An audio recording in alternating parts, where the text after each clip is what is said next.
Right. So this is our 44th episode, and I'm 44th. Wow.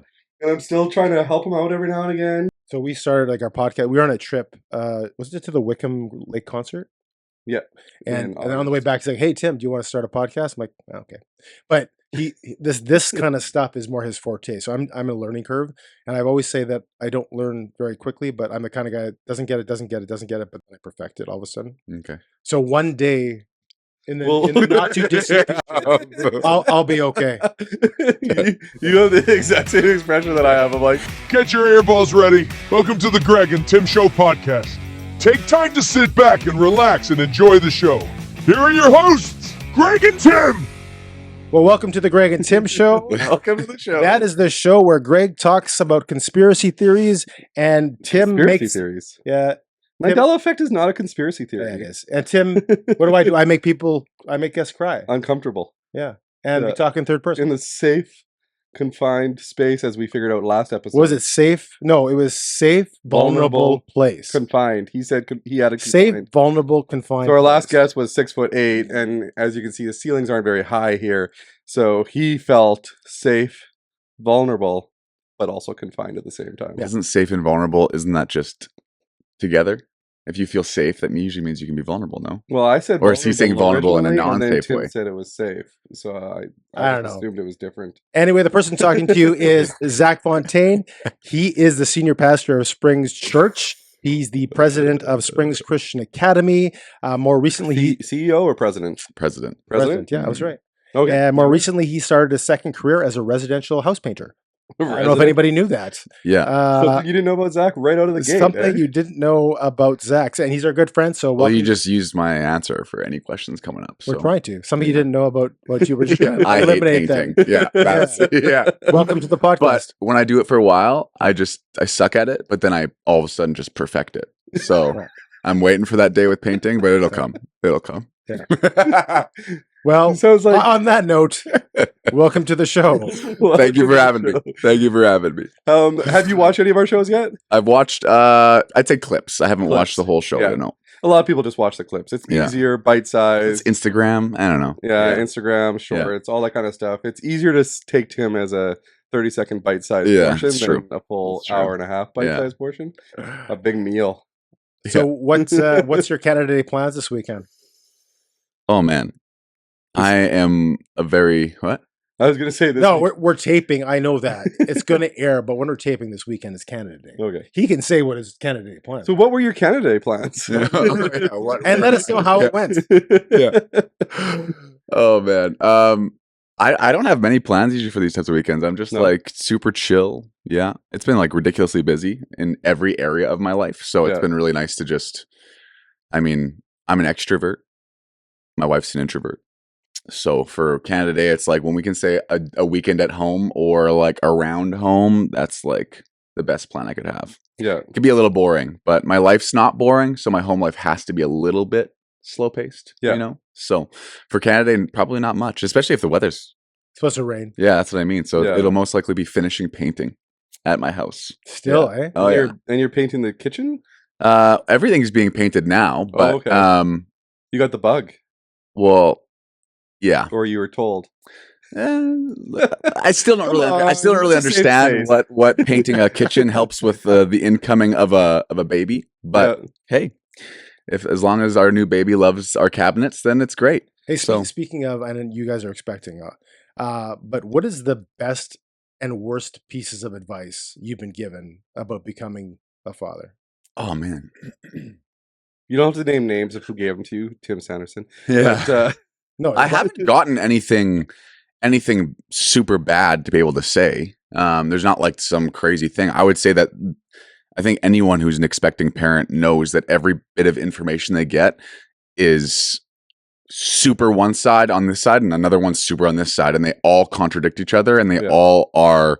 I think every parent disagrees with every other parent in how they do their things. So the hardest thing about it being an expectant father or mother, I'm sure, is the fact that you just have to. Well, for me, it was actually calming because I'm like, if everyone gives me complete opposites of what they do, then we're fine. Then that means that we can be parents and we can figure this out, no problem. So that was a big thing for me. But so I haven't had anything anything crazy. It's the small things, right? We're in that place where we have to buy and outfit a baby room, and so it's more of those types of things. Well, do you need a change table? No. Some people say yes. Some people that say this. Just grab this. Just do it on here. And I'm like, you know what? I don't even know. So get a change table. It'll save your back 100%. Yeah. And then I heard, don't get a change table. Just get a nice dresser and put something on top of the dresser. So a baby. Sorry, that's what we did as well. We got a dresser, but you got to make sure the height's right. Totally. Right? Because it's a lot of work. And get one of those mats that's curved, and I think it depends on diaper genie. I've heard those things are good. Yeah. So, speaking of height, we had this argument. How tall are you? 6'2". Oh, you were right on the bat. Yeah. No, you said he was less than 6'2". Yeah. How tall are you? I guess 6'3". Oh, so you're an inch taller. Yeah, it's nothing to do with this conversation. We just had this discussion. No. I just thought of it when you guys are in the nesting mode right now. Then you're painting, you're getting the house ready, you're nesting essentially. Well, it's just getting that. I don't know. It's like, you guys all know this, that your house usually takes second seat to everything, back seat to everything, right? Yeah. So for me, it's like, well, we have to do this at some point. So, but then when you do one thing, you do another thing, and then when you do another thing, you have another thing. And the way that our house works, it's built in the 70s, so it's like there's always something. Yeah, it's like you rip that wall out, and you're like, oh, sweet, that's how they wired it. That's fantastic. You know, this is gonna be great. Yeah. No, I can't just hang a chandelier. I have to rewire the entire wall. Great, that's awesome. You know, you got stuff coming out of the walls, and so I think we finally just were like, let's just get it to at least to the point where we can enjoy and. Yeah. It'll get busy soon. When's the due date? September 19th. September 19th. Yeah, it's gonna get busy real soon. Yeah, it's just gonna add to the busyness that we already have, which is great. I mean, Jess is like, my wife is a school teacher, so she's like breathing easy this morning because yesterday was officially the last day of school. End of school, special time for all teachers. Yep. Yeah. So I think I'm happy that she's just able to chill. Yeah. So, but then, July slows down too. I mean, July is a slower month for church, and for obviously there's nothing really going on in school, but typically when there's nothing going on, it's the best time to get a little busy with it because you can change and you can grow and you can that's when you can actually sit down and talk about strategy, talk about different things that you would normally not be able to pivot in the moment of when it's really busy, like school, right? It's like you can't have a big meeting with a bunch of people during school because there's so many different things that are already vying for their attention. So that's the beauty of it, but I plan to take some time off in August, which will be good. Awesome. Yeah. And at the end of July, I'm assuming you'll take a little bit of time off to go and work at camp. Yeah, that's not time off though. Yeah, I love being there. Don't get me wrong, but it's not time off. Yeah, it's a little bit of work at the same time. I enjoy being somewhere else and being at a campground and stuff, but it's still different, right? Like you just have that's my occupation now, though, right? So I love doing those types of things. But vacation, I'd say, is defined by something where, at least for me and Jess, I can walk freely with my wife and not get pulled anywhere, and we can just spend time, right? You gotta let your hair down, and sometimes when you're around in your job mode, like you say, you can't do that. Yeah, and most people complain about that. I don't complain about it. I love it. But yeah, it's so camp is fantastic. But I probably speak 2 or 3 times there that week, so that's in itself work. And then you have it's just great to walk around, and the community aspect of church is what that's why we do these things, and that's why I'm going, because I really enjoy the community aspect. So 2 episodes ago we talked to Avery about she stood in, one of our guests, her name was Avery Martin. She stood in line for I think 4 hours for Krispy Kreme donuts. And she's like, "Oh, that's crazy." I'm like, "Oh, that's crazy." And then I thought to myself, no, it's crazy. I slept in a parking lot for 2 days.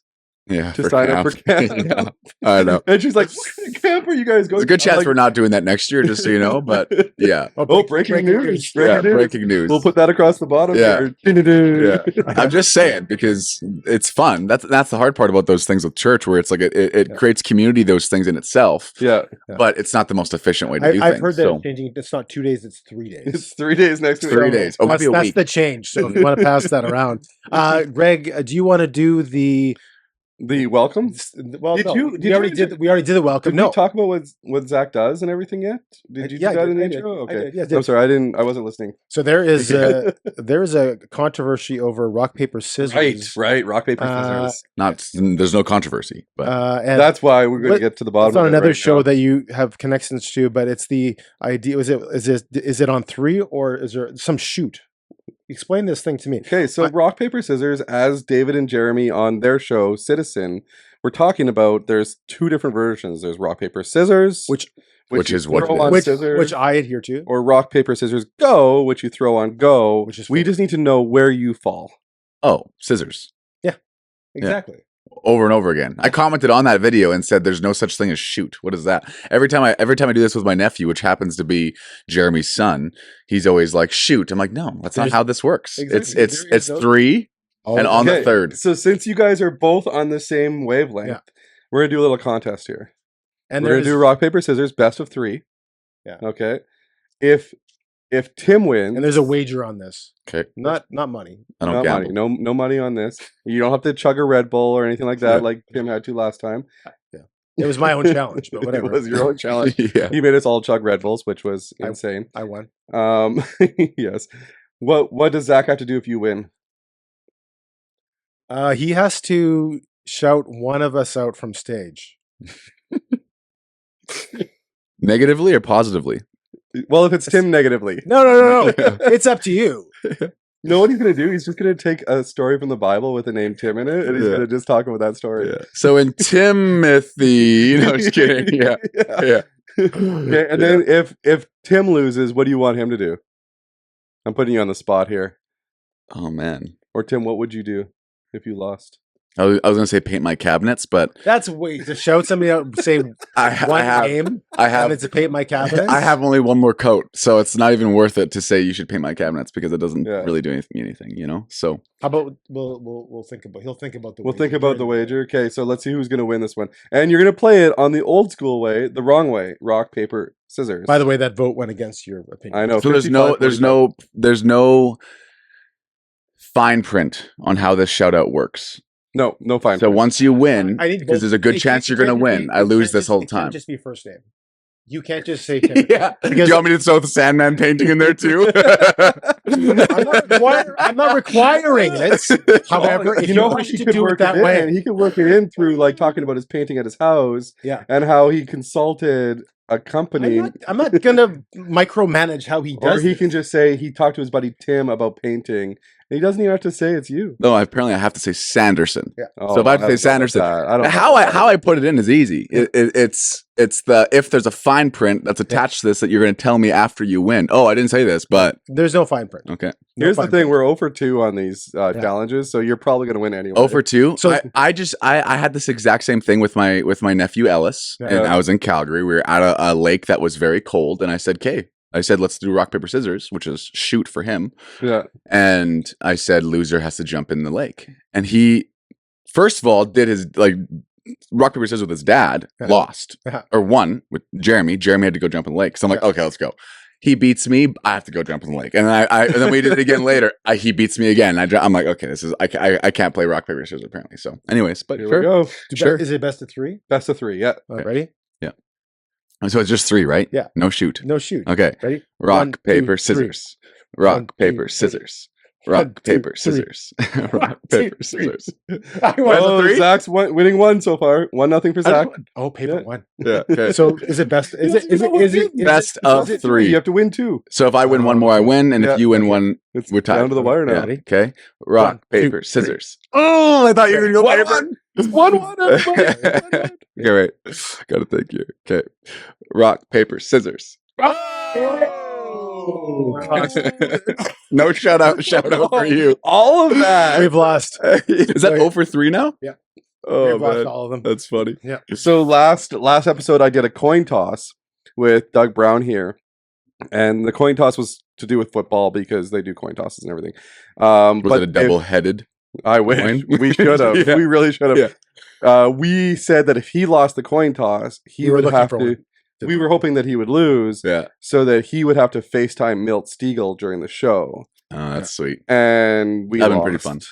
It would have been fun. And FaceTime saying hi Milt, calling him, saying hi Milt, sorry, I can't talk right now. I'm on the Greg and Tim show, Yeah. even though he's the one that called. Yeah. That would be funny. And vice versa, if Regos, he had to do that to somebody else, I had to do it to and other he people. totally forgot during the show. Doug Brown left. He's like, oh, he totally forgot to do it. He never actually did it. And then but he did it after the show. I did it after the show still, Okay. and we recorded it. And I did a terrible recording of it. Yeah. And he got mad at me for that. Yeah. Yeah. I don't get mad at you. Yeah, you I get mad. angry. It's the same thing. You show your Synonym? frustration Mad in a and loud angry. tone. In a loud and angry tone. Yeah, okay. Yeah. Anyway, let's get into what we really want to know about Zach here today, because we want to know a little bit about yourself as a person. Okay. We know Zach, the pastor who speaks in front of us on a almost weekly basis these days. Mhm. We've met you at camp. We see what you're like at camp as well. We've heard the story of the quarter pounder and cheese. Yes. We've heard all those kinds of stories. Shout out to before. Tim. Shout out to Tim for that one. Sanderson. Yeah, Sanderson. We want to Sandman know painting. who is Like, subscribe, share. Yeah. who is Zach Fontaine the person? I will say, if you know me on stage, you know me off stage. I'm very, very transparent, and there's not a whole lot that I don't share on stage about my life.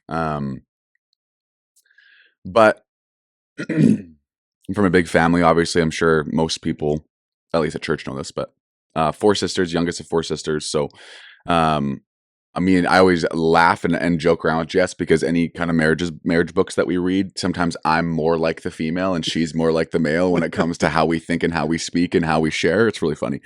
But yeah, off stage, like out of occupation, it's I'm just a typical dude. I enjoy hunting, I enjoy fishing, I enjoy just hanging out, I enjoy shopping most of the time in my life, because I grew up with 4 sisters, a mom and a dad, obviously. We spend a lot of time at the mall. Yeah. So I think Jess likes that now, because we can just go hang out at the mall. We'll just go do that. So Yeah. Apart from that, yeah, no, I think it's, yeah, I really just enjoy that. I'm an extroverted person. I love sports. Yeah, I'm kind of like Tim, like he told us this morning, where I might suck at it for a bit, but then I absolutely perfect it. You know? So just kidding. Yeah, I think that's, ask more questions if I didn't get as deep as you want. But, so just expound on what you said, that sometimes your wife responds certain ways like a typical male, and you respond, like you just said, like a typical Is your female. wife, does she have brothers? One brother. One brother? Yeah, younger. No sisters? No sisters. Okay. Yeah. So yeah, I'm a more open book, I would say. Most men aren't. I am. I grew up with 4 sisters, so I wasn't waiting to be asked. I just told, right? Whereas Jess, my wife, grew up with 1 brother. So typically, I mean, I'm just an open book. I'll just talk. I have no problem with that. She can ask me, how's my day? And I'll tell her about my entire day. Right. Yeah. Whereas the opposite would be, how's your day? Oh, it's good. Like most guys. Yeah. Yeah. So similar to that, where I'm like, okay, well, what'd you do? You know, and that's just how it is, right? Like, and then it's, which is fair, but just different upbringing in that sense, right? I didn't have any brothers. Yeah. So for me, it was just like estrogen house. So, so here we are.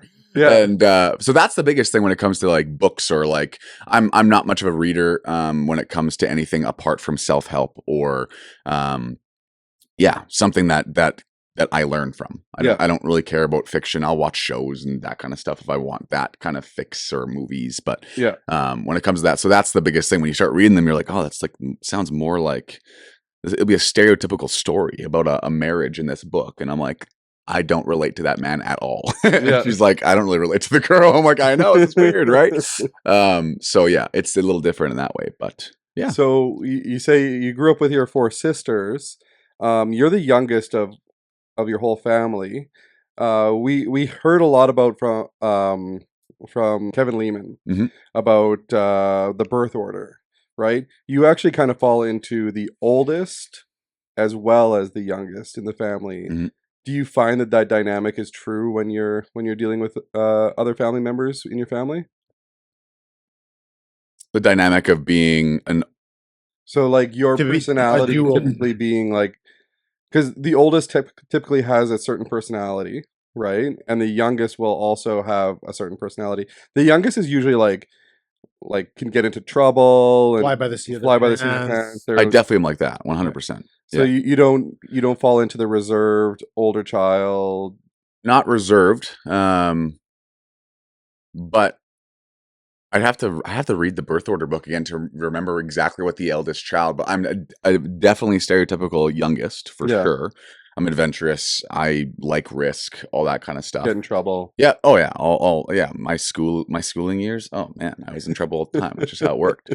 And the eldest though, there's other sides of things with eldest that I do believe that when I choose to be like that, I can very easily be like that and not Yeah. have to put a front on to be like that, right? Yeah. Like I can genuinely be that way at times too, because there's also, I think, isn't the birth order youngest, if there's a certain amount of years, but also first boy, I think, Yeah. or first right. of a certain gender If there's more than is a 4 reset years almost between them, it resets to too, which is not me because Michaela's 3 years older than me. the okay. Um, But because you're the first boy, I think that's where it comes in. So I Yeah. definitely think I definitely am on both sides. And Yeah. your parents were, I believe, done at 4 girls. Yes. And what's the story with them getting together and praying that whatever your dad had was miraculously reversed Yes. so they could have a baby brother? Apparently they prayed me in every night. This was Is your what I've sisters, heard. right? Yeah. Because they wanted a brother. They wanted a brother. They wanted a brother. And at that point, obviously my mom and dad decided they were done having kids. And so my dad went for the typical snip that every other dad goes to when they're done having kids. And so I think my parents found it pretty funny in the sense that like, keep praying, but like at least biologically this is impossible, but, and then, yeah, I think it was one, I don't know how longer later, but obviously they had a conversation, my mom and my dad, and they're like, my mom's like, I think I'm pregnant. And she's like, there's no way. Right. And then I happen to also be a boy, which is crazy because they already have 4 girls. Sometimes you just feel like that's just if you have girls, you have girls. Yeah. That's what it feels like sometimes. But, and so, yes, it was very, very crazy. It was very crazy. It was quite the miracle story, to be honest, because I definitely. When was the first time you remember hearing that story? Oh man. How young were you? I mean, my parents told probably young, like I think probably 7 or 8 or 9, somewhere in there for sure. More of like we prayed for you every night and here you are. And you don't understand that as a kid. You're like, oh yeah, sweet, right? And then you start to understand things when you're maybe mid-teens or maybe later in your teens to go, oh, like that was like legitimately almost impossible. Like at least from the doctor's point of view, they'd be like, oh no, you're good. You're not gonna have any kids.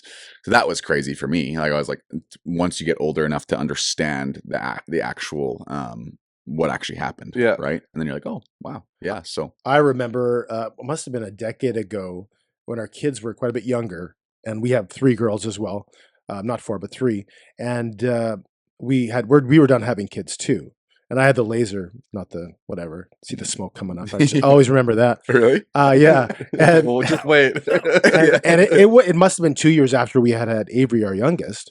And we had a conversation with your dad, and we said, yeah, we're done. And he told us the story, which we'd heard before, but he told us to directly. And I said, don't worry, we're not teaching our kids the power of prayer. And he laughed and he laughed and he laughed and he laughed. And it's funny you mentioned about having all girls, because my uncle actually has 8 girls and 3 wives. So he kept having to have girls, trying to have girls, and trying to have boys, and never actually had a boy. And my family is the opposite. My mom had 2 brothers. She had 3 sons. And then she had 1, 2, 3, 4, 5, 6, 7, 8 grandsons before having her first granddaughter. Before having her first girl. That's unreal. So she lived her whole life without having a girl until my daughter was born. And then my son had a daughter the next year. Oh my goodness. Now it's kind of gone. Well, Totally. We'll see if it goes the other way now, right? So Yeah. as our kids start to have kids and everything like that. So And I'm always curious. Some friends have said they know how to get whatever gender they want, and I'm like, yeah, sure. What are you looking forward to the most about being a parent? I don't know. You see a lot of other parents and this love that everyone describes that you get when you have a kid, and they also say a lot of the things about love where it's like it's a love you've never given before either, like of how deep this love is, which is almost mind-boggling to me because obviously I love my wife every day more, it seems like, but every day I feel like I can't love her more. Like I'm like I'm loving her as deep as I possibly can, and so to think that there's a different kind of love that somehow still overtakes you again. I think that's what I'm most looking forward to is I experience love, and I feel like being a parent probably establishes an understanding within you also to understand God's love for you as well in a different capacity.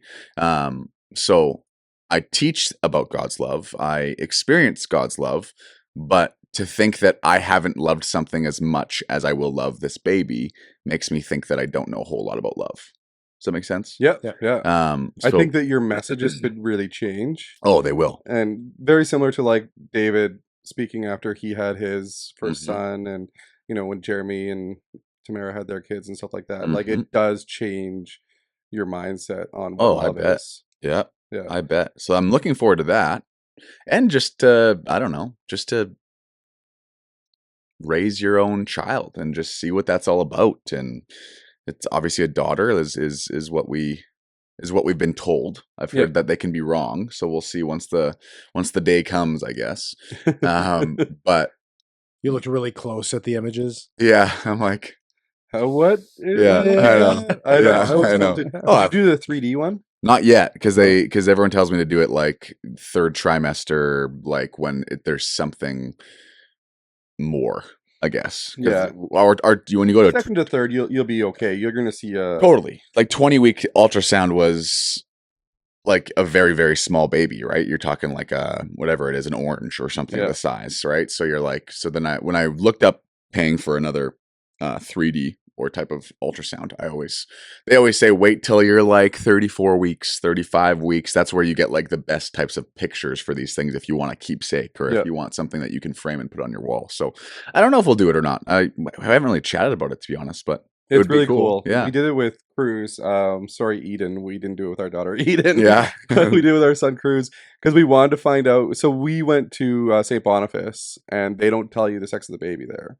because they're a Catholic hospital, right? Oh, interesting. So they won't actually tell you. So we went to Baby Moon and got the 3D ultrasound because we actually planned. We got the ultrasound, and we were planning to go to the States the next day to go baby shopping, like get all the stuff for the baby, right? Like everything, whatever color. And so we went to Baby Moon the next, like when we found out we couldn't get the sex, we went to Baby Moon and we're like, okay, we need to know what the sex is. They're like, you sure? We're like, yeah. We need to know today because we're leaving in 2 hours to go to the States, right? So we found out. They told us. They gave us the pictures, the videos, and everything. Wow, that's cool. And if it's your first, I would definitely suggest doing it because it's something that's very like it's memorable, and you can look back on it. You can watch the video of it and everything like that. And Totally. I actually think it looks like Cruz in the pictures. I believe that. Like you see some facial kids features. Yeah, that's what I mean. You see some pictures of children when they're young and then when they're 18, and you're like, those actually look like two separate people sometimes, right? And then you have those ones where it's like, I mean, every year that kid gets older, you're like, it's the same kid. You know what I mean? It's just a little bit bigger or a little bit older, you know? So that's cool though. That's really cool. I would love to do it. And we have that side by side right now, Cruz and Cruz now. Now I have to look that up. I have to go find it. Side by side, and then they can be the judge of that they look the same. Thank you, Tim. In the womb versus Tim will do this thing where he goes, and we got a video clip of that. Yeah. And now I gotta look up the video. He has to edit everything. I gotta look up the video clip. I gotta like find it somewhere. Yeah. And he has to because I just said it. Yeah. And I gotta edit. Now I gotta find this Baby Moon thing. I think it's actually right behind. Or you can just say no. No, Greg doesn't. So that's one of my things. Is it's very hard for me to say no to things. So, and that's a good to know. transition. Why? Because okay. The inability or ability to say no. Mhm. We kind of talked about that. You talked about that about FOMO versus JOMO. Which, by the way, if you ever want to go to the mall and give me the same challenge you gave your wife to talk to any stranger and you'll buy me anything you want, I will do it. In a heartbeat. I'll do it multiple times. Don't do that. Just don't. And act like you know them and they're the long lost friend. I would do that. Don't do that. Do that to me because I'll be completely embarrassed. But to him, I wouldn't like to do that either. I would do it, but I don't know if I'd like. Yeah. You don't know if you'd like to do it? No, if one thing I've learned from Jess is which is my wife, you can't buy her. Right. Cannot. Yeah. I mean, I've had the typical guy questions to her where I'm like, okay, $1 billion, okay, cash on your front step. Yeah. If you just simply do this. No. So her I'm like, love what? language is not gifts. No, it is gifts. Yeah. What? But to her, it's just one of her. She has a 3-way tie. It's unbelievable. Of course. Yes. and so for her, she always, I'm like, well, what's there to lose? She's like, my dignity. I'm like, okay, that's fair. Yeah, I mean, Oh, like, come she goes that on. way with it. And I'm like, Yeah. so she's taught me the sense of also thinking like, okay, I don't know if there's certain things I just wouldn't do. Right. Whereas back in the day before I met her, I'd probably, if you said $100 million or something like that, I'd be like, sure. Yeah. That's a hypothetical. If there was actually I know. $100 million I there, know. we would all do absolutely everything, and that includes moving a dead body Well, painting houses. Hey. and then moving the dead body. Anyway, well, even on our guys trip, like I would probably talk to more people than most people would too. And it's just as he was gonna ask is you're gonna talk about FOMO and JOMO, right? So like the fear of missing out and the joy of missing out are your two topics from. We actually talked about that probably like 20 episodes ago. That was like a year ago, I think. My message, maybe. It would have somewhere in been there. like October, November of last year. Yeah. Okay. And the main thing is being an extrovert. Do you tie that into being FOMO? Extroverted people, I would say, almost always tie that into FOMO. Almost. Whereas for me, I have a wife that is, and obviously in that message it says that, a JOMO type of wife, right? Yeah. So she's taught me that aspect for sure. There's times where I'm just like, I'm ready to go. I'm ready to just be at home and just like, I don't need to go out, right? Like, so that aspect of JOMO is definitely there, but I'd say inherently I'm definitely like the characteristics of Zach's personality is definitely, it's definitely FOMO, like almost, but I find the busier you get in your life, the more you kind of lean towards JOMO though at the same time, Yeah. right? You kind of learn what your personality is and you get those times. Like I'm an extroverted person, so I am people charged if I go hang out, but I'm not people charged on like not forced interactions, but interactions that have to do with work. Yeah. That doesn't necessarily charge me up. I could finish an entire day of socializing. Yeah. And I'll say, Jess, what do you want to do tonight? And she'll be like, what do you mean? What do you want to do tonight? Like, we've been both super busy and just like chatting with everyone. I'm like, I know. And it was great. But that doesn't fill my reservoir of socializing. It just fills a different reservoir, right? The work. Totally. It's Yeah. different. Whereas she's like, I'm good to go home. Right. Like, Well, and that's what the definition. I don't know if you would agree with that, but we had a guest on a number of weeks ago saying the definition of an extrovert is someone that gains energy by being with people. mhm. And the introvert is someone who loses energy the Mhm. more they. And the interesting But thing also is gains energy by recharging Yeah, on their own. right. So and we kind of came up to the idea that Greg is naturally an introvert in that he No. loses energy. Right. Yeah. I would say that. when Like, he yeah. interacts with people. However, he's taught himself principles of being extroverted, Mhm. so that he will appear to be an extrovert on the surface, but behind the scenes, he will, after a weekend with the family, will just need 12 hours of sleep and Oh, after camp week, Oh, yeah. it's like exhausting. Totally it for is. Well, me. this is every single day, Yeah. right? Yeah. And it's nonstop and no Yep. sleep. Whereas Yeah. for me, I'm the opposite, where I actually gain energy when I talk to people, Mhm. but I've learned introverted tendencies in that I just have habits of wanting to be by Alone. myself and Mhm. avoiding people. Yep. Not all the time, but I get in those traps, right? Totally. So Yeah. would you agree with kind of those definitions, and where do Totally. Yeah. Yeah. I think the part that people don't usually talk about is that an extrovert still has a social battery. It just takes a lot longer to drain, right? Like Yeah. there is a time where I'm like, okay. Right? Like just depends on what your work is too, right? Like for me, it's like I typically am the person that is going to keep the conversation going. I'm typically the person that wants to make sure I am doing my best to value those that I'm talking to. Yeah. So when you go through there, you have a little bit, you're exerting a ton of energy. Yeah. My social battery is fine unless it's always about work. Then I'll get drained real quick. Yeah. Right. But if it's just chill and there's no expectation, I guess, behind it, then I can find that to be the case. But my social battery can get drained. It just takes a lot longer for mine to get drained than it does Jessica's. Right. Whereas Jessica can have one day at school in a work social environment and be drained. Yeah. Whereas I probably don't ever like, I'll go home and be like, hey, you want to go to your parents' house and just hang out for a barbecue or something like that? And I'll be after a Sunday, which is typically my social battery is gone on Sundays. But my social battery doesn't really drain when it comes to just work socializing. Yeah. But like I said, so I definitely agree with those with that definition. Yeah. So speaking of losing energy or gaining energy at work, how have you found, because you were thrust into this being a senior pastor fairly quickly, maybe unexpectedly. How have you found that transition? What have been the challenges? What have been the things that have surprised you? Explain some of that transition. I don't know. I'm a big one day at a time guy now. When you look into a position like that, you think very far, and a position like that stresses the crap out of you if you think too far. Like for example, October, I might have spoke 2 or 3 times, right? Which was more than I normally am used to speaking on the 595, which is our main campus church stage. Yep. Where I was a youth pastor, and I probably did speak 3 or 4 times, but youth was just different. It was just like it wasn't I don't know, as mentally taxing when you were thinking about having to prep for it, or there's more of an expectation with adults that want to be at church, right? Whereas youth, they kind of go there for socializing, I would say, more than anything. You have the average person that was raised in a Christian home and they're like, oh, I can't wait for the message tonight. But 99% of them aren't like that. Yeah. So there you have less expectation, because you could do the most amazing message and still might not connect with all of them, right?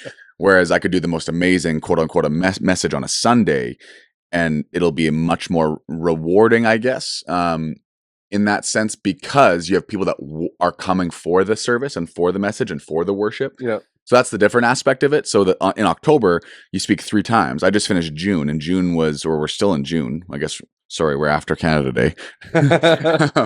And in June, it was, I think I spoke 12 times.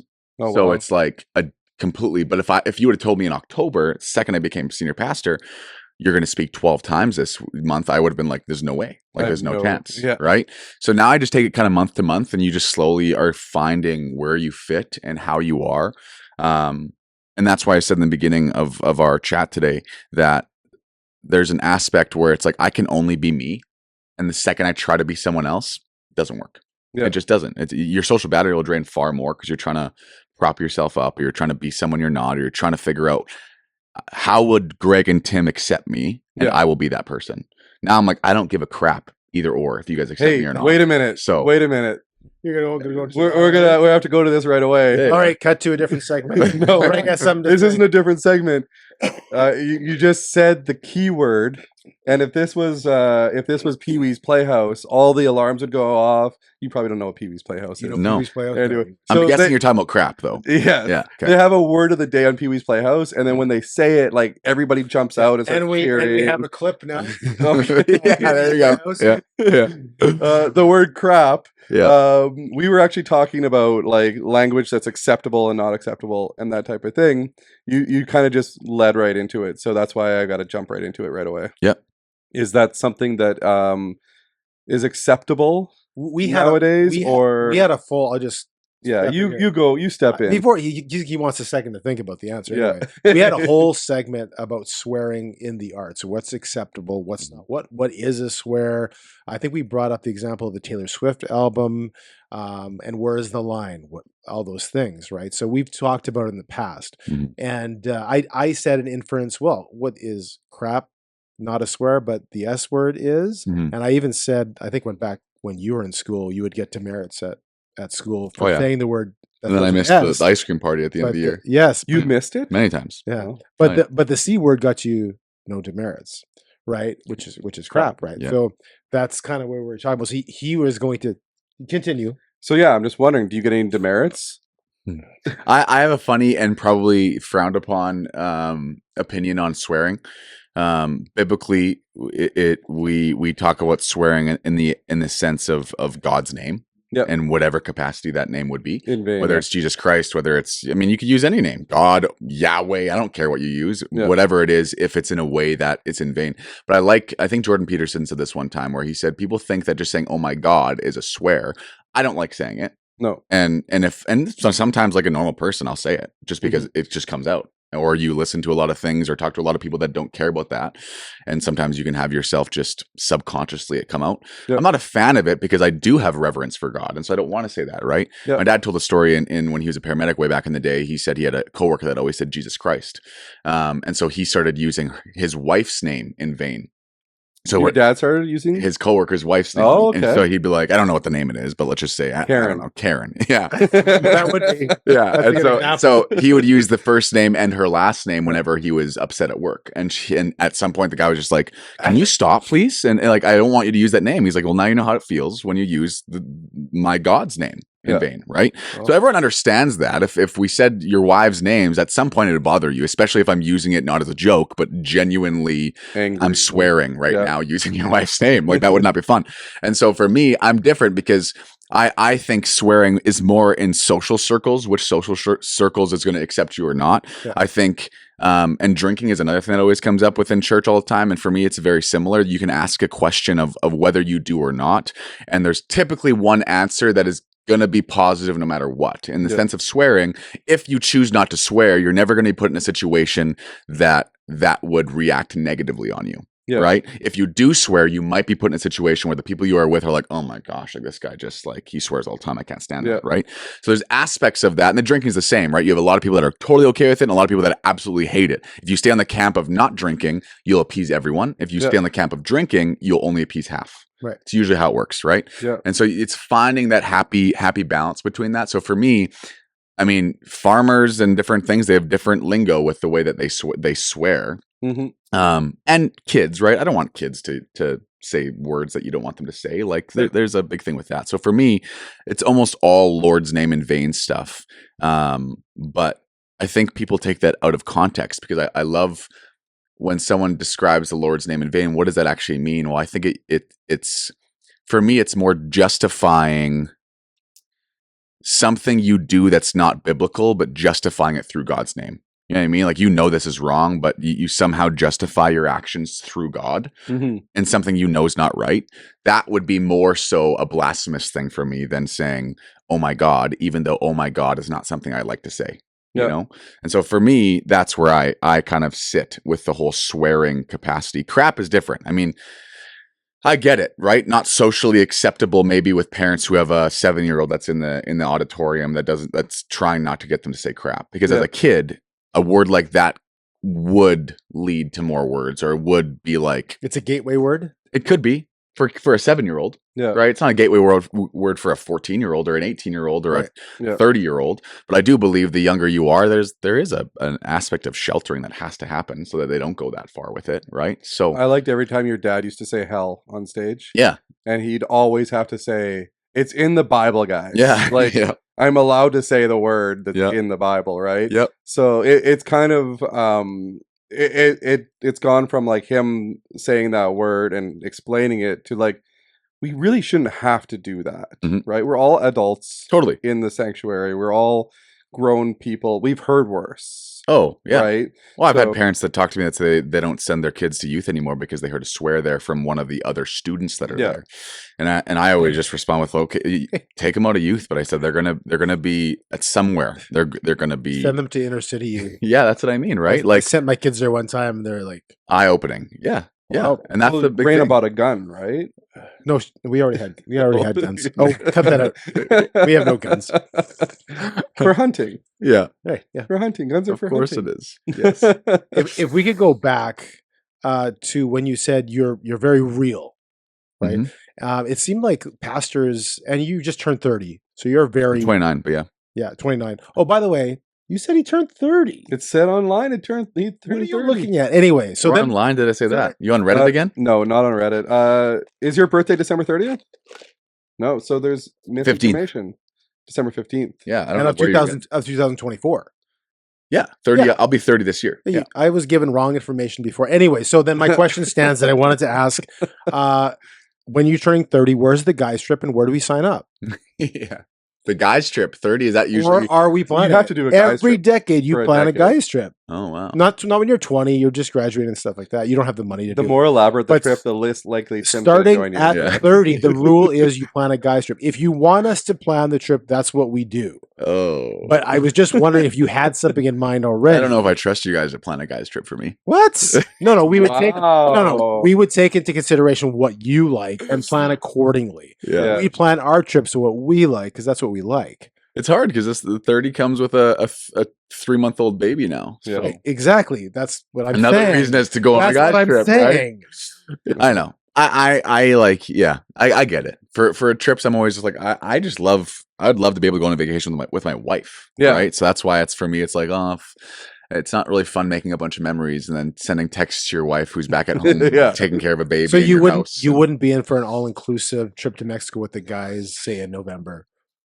In November? His No. birthday's not until There's December. no chance. No, I'm giving the example of the other one. Oh, the other one, yeah. Anyway, Yeah. we have a friend who always invites us to an all-inclusive trip to Mexico with the guys. We're like, that's something we do with our wives. We're not interested. Yeah. But every year, guys, you want to go to Mexico?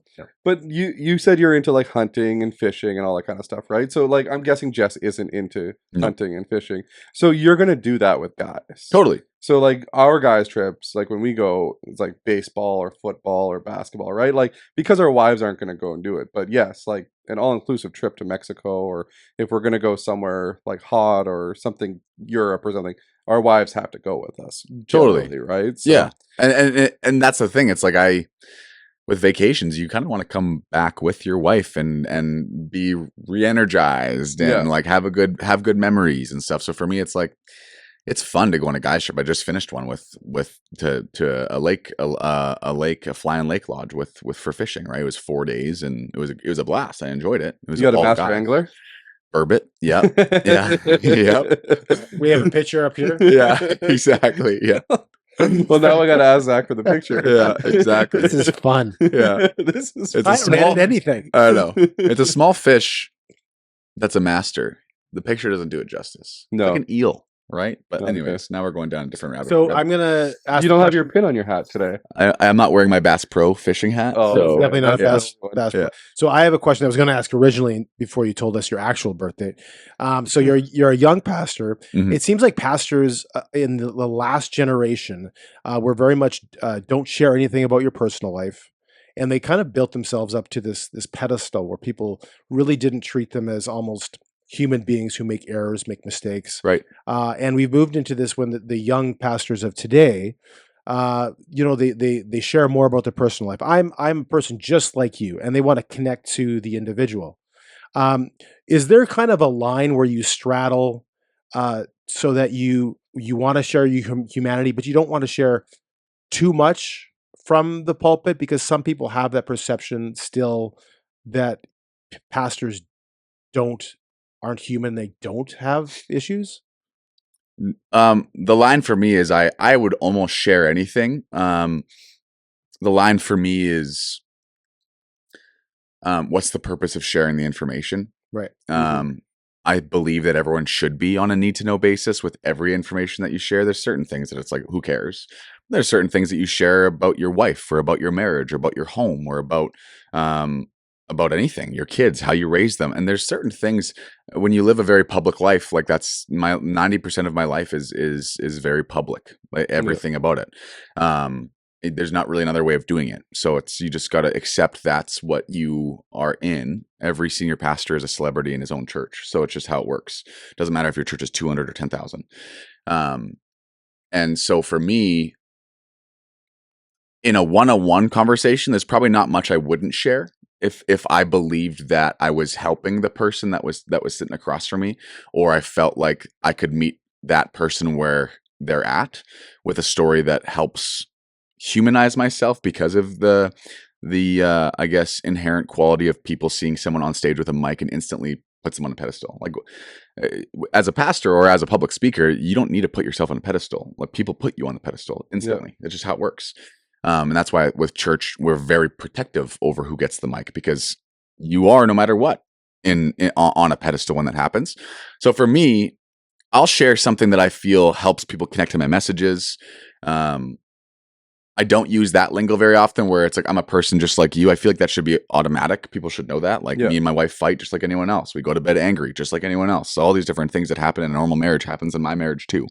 And we're going to have fun with this kid too. And we're going to disagree with how we discipline this child and how we talk to this child. And there's going to be a lot of different things that go on. But for me, it's a need to know basis on how I can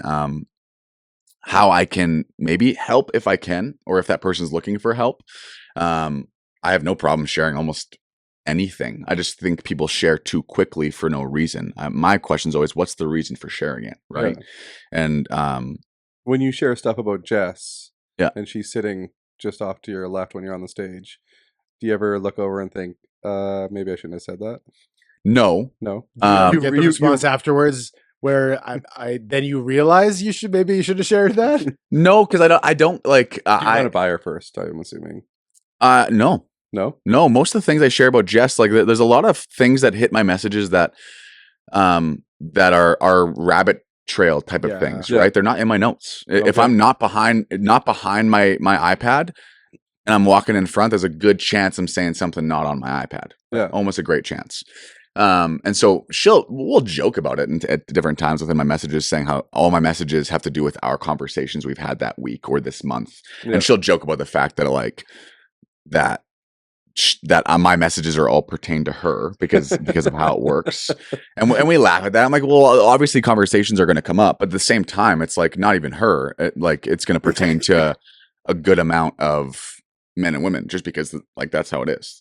The beautiful side of my wife is that she's not a stereotypical pastor's wife, which I love. I love it.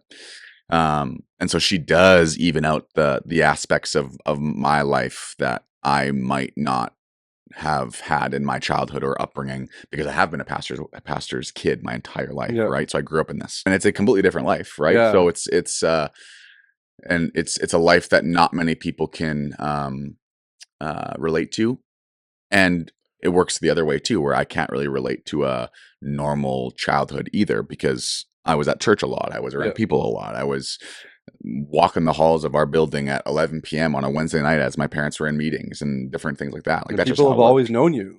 Totally. Right. Yeah. And so you grew up as a pastor's kid too, and you go to the school that your dad is the president of. And so that changes everything right there again. So everything's changed all the time, and it works for your favor and it works against you too, right? Yeah. On one part, whereas one part, there might be benefits to that, but sometimes those benefits are also the cons, because people view you differently and can't relate to you, or your friendships aren't as maybe deep because they can't relate. They're just like, well, you're just the pastor's kid, whatever it is, right? So there's multiple facets to the question for me in that sense. Yeah. But I would imagine being a spouse of a pastor isn't as easy as some people would assume it is. Mm-hmm. How was that conversation, and did that take some convincing? Convincing for me to be senior pastor? No, convincing, talking to your wife about being the wife of a senior pastor.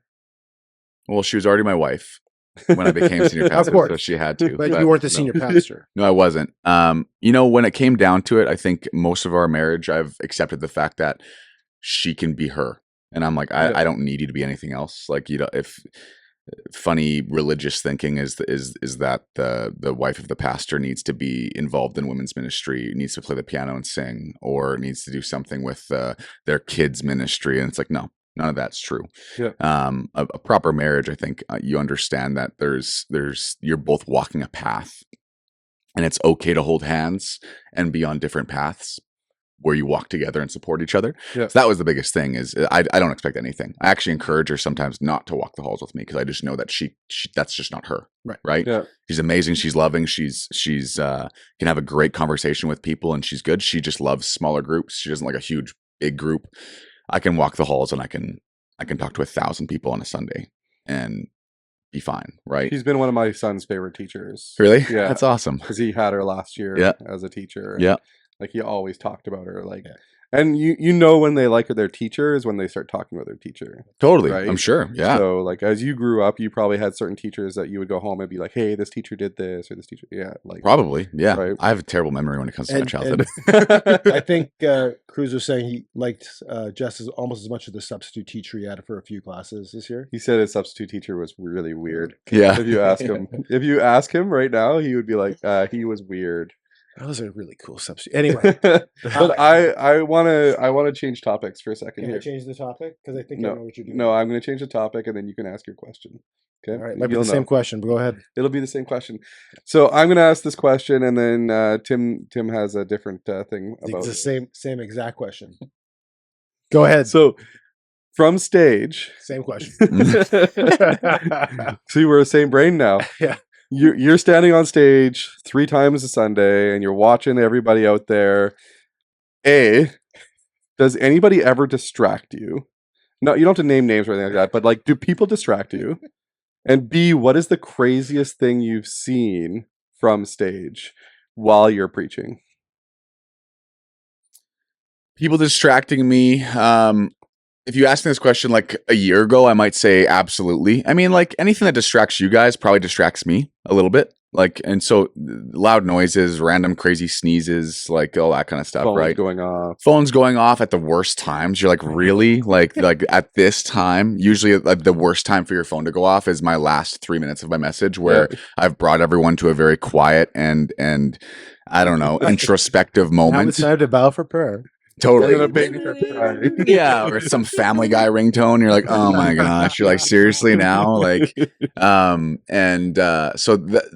far as, so I guess to answer the first question, yes, for sure. But you get good at being distracted for a split moment and then just getting back to it. Right. Yep. And then the second thing would be, what's the craziest thing? I mean, the craziest thing, I don't know. People yell out or just funny laughs where it's one person that laughs and you're like, everyone heard that clearly, right? So they always have that. Nothing crazy has happened yet, I'd say. You've never seen anybody doing anything or like sleeping. So. Oh, sleeping all the time. Oh yeah, there's always someone in the audience that's sleeping. That nods oh off. yeah, I mean, oh yeah. Does that distract you? If you focus on it, it does. But I've just trained myself to see it and go, To look okay, somewhere else. yeah. Or I just do a big loud noise right after I see that, just to make them like startled. Right? It's almost always, man. Almost always. You've man. never caught me, have you? No, every time. Yeah, yeah. Your favorite side, left or right, when you're standing looking out? I don't have a favorite side, but I have a habitual side, which is left. Yeah. And I train myself to go right because I'm just so habitually trained to go left. I don't know why. It just happened. The reason why I ask is because I do photography, Mhm. right? And I volunteer with photography, and I'm always taking pictures, and I'm on your right, Mhm. and I'm standing there because the other background is the drums and like a messier sound system and everything like that is all in the background. So I always want the background that has just the piano, with Right. nothing, right? Yeah. And you stay on that side, so that's why I asked. Totally. I'm like, why is he still over It's there? good Like, to know that come because, over, oh yeah. come over to me. But those are the types of things that that just habitually start that you don't know until someone mentions it to you. I think someone said that to me one of these days. Like you talk, I think it was a comment card or something where it came in. It's like you speak a lot to the left side of the room, and I was like, oh okay. And that's what when I'm on stage and I say I do try to correct myself in most comment cards that come in, unless I'm like, okay, like this one's ridiculous. You know what I mean? Because I want to become the best speaker I can become so that I can communicate and connect. If I'm not communicating with people properly, then they're not going to accept the message that I have either. Right. And so, yeah, 100%. Left side is a habit of mine. 100%. And I think it's more so in the intros that you're in the left side. Like when you're starting everything up, you're on the left side. And then you will progressively move to the right. And I think I always start on the right, actually. Now you do. No, always. My first line almost always be at the right side of the stage because I'm allowing the table to get placed and everything on the table to be put. Camera. Yes. But then I moved back to there, put my iPad out. And I mean, in Calgary the other day, I had my iPad, I opened it up and I use Pages just because it's Mac's thing, right? Apple. Yep. And I click, and usually I have it all loaded up, but I did child dedication, which is for those, I guess, watching or listening. It's when I pray over families and their kids they want to dedicate to raising their kids in the way of God and identity, whatever it is. And And so I have two different sets of notes. So I'll have my one note on pages for child dedication of like, what are the vows that I'm bringing them through? And then I'll switch to my other message. Well, I exited out of my child dedication notes, and my saved message notes were just not there. And I was like, oh my goodness. I was like, what am I going to do right now?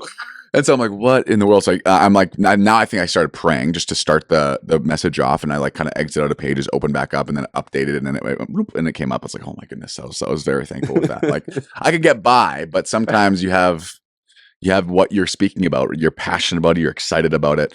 And yeah, I mean, like it's 30 minutes. I don't want to memorize that. It just becomes robotic. Right. Yeah. So, it's just kind of funny that way, but yes. Yeah. So the reason why, what's the craziest thing? So first of all, I want to tell a quick story that you reminded me of, because, when we were having church at 725 during the time we don't speak of, 725 is the adjoining building, the smaller building.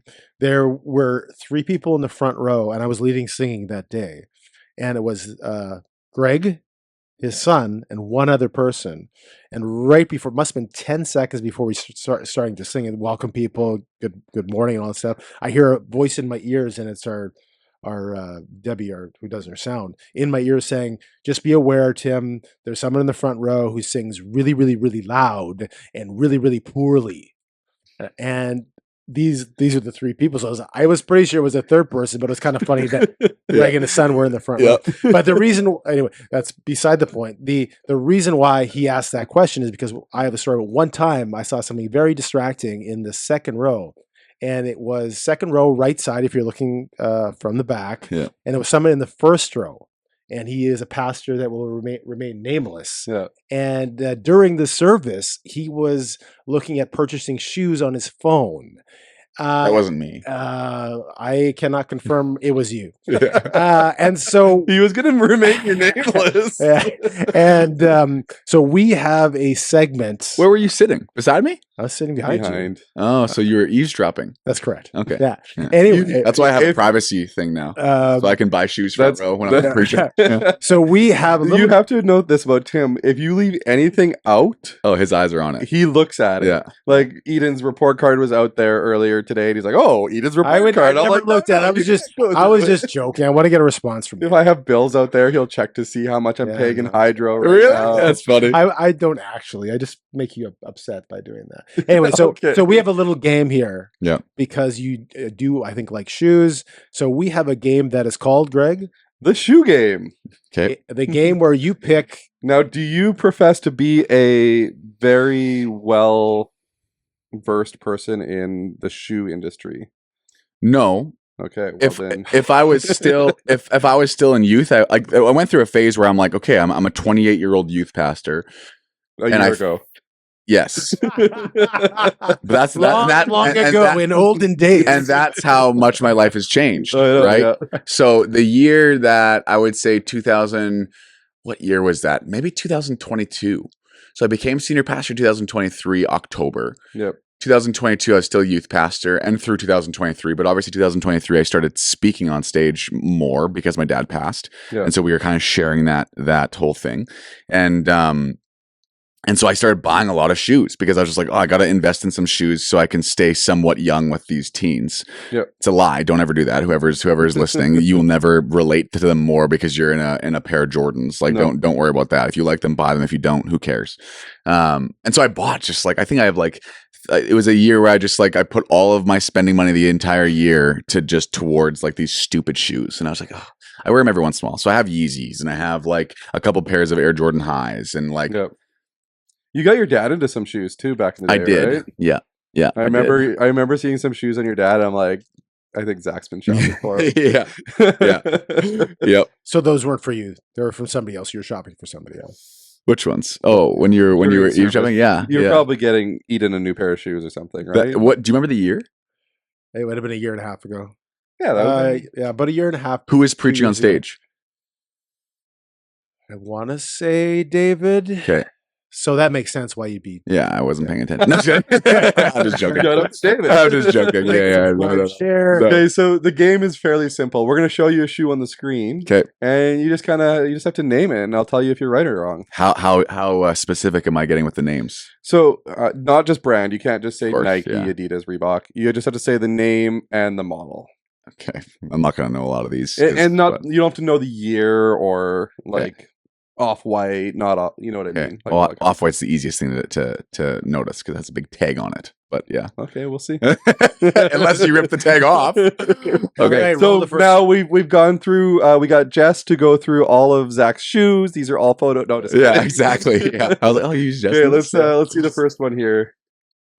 Oh, I don't know the model. It's the dad shoe. That's what it's called. It It's is the called dad shoe. Is it? It's just the New Balance dad shoe. Everyone New says I'm gonna inherently have one of these the second I become a dad, and they're gonna be grass stained. So it's just how it works. We have the. They're the New Balance. We have the clapping. Well, he knew they were New Balance And the because they cheer. say You have the they're the cashier. 608. You got it right. 608s. You got it right. This shoe has been around for years. I used to work at a place called Sport Mart, Yeah. and we sold this shoe, and every year it would come in the exact same shoe. It would be like 2006, 2007, like it's Nothing the exact changed. same shoe. Yeah. Yeah. Are they comfy? Maybe they changed the N on They gotta it. be. They're super comfortable. Yeah. There's another dad's- shoe called the Nike Air Monarch, which competed well with it. Yeah. You get one of those too. So I think that for your 30th birthday, this would be a good idea for Tim to go shopping for you. So we just need the two How much size. do these things cost? They're like 79, 89 bucks. Okay. So if there's ever a You get guy, them on sale for like 59. yeah, if there's ever a guy in church looking at shoes, I'm looking at presents for you. Yeah. Okay, next one. This one's tougher. Oh man, I've seen those before. Yeah.